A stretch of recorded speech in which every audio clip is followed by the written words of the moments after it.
डिज्युअर guardian Hindu minority आणि guardianship ॲक्टमध्ये ही डिज्युअर guardian आणि डिफॅक्टो guardian हे गार्डियन्स दिलेले आहेत. डिज्युअर गार्डियन म्हणजे कोर्टाने अपॉइंट केलेला गार्डियन असतो.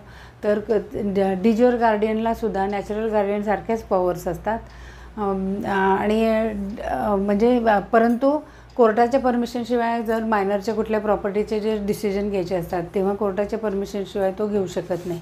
आता डिफॅक्टो गार्डियन काय आहे, जो फॅक्ट्सनुसार म्हणजे त्याच्यावर आलेली केअर टेकिंगची जबाबदारी, समजा आई आणि वडिलांचा मृत्यू झालेला आहे तर त्याचे काका किंवा मावशी स्वतःहूनच त्याची केअर टेकिंगची म्हणजे त्याला पालनपोषणाची जबाबदारी घेतात. परंतु ते फक्त केअरटेकर असतात, त्याच्या प्रॉपर्टीच्या रिलेटेडचे कोणतेही व्यवहार ते करू शकत नाहीत कोर्टाच्या परमिशनशिवाय. आणि जर करायचे असतील तर त्यांना कोर्टाकडून परमिशन घ्यावे लागेल. डिफॅक्टोचे डिज्युअर गार्डियन व्हावे लागेल आणि डिज्युअर गार्डियन झाले तरीसुद्धा त्यांना कोर्टाच्या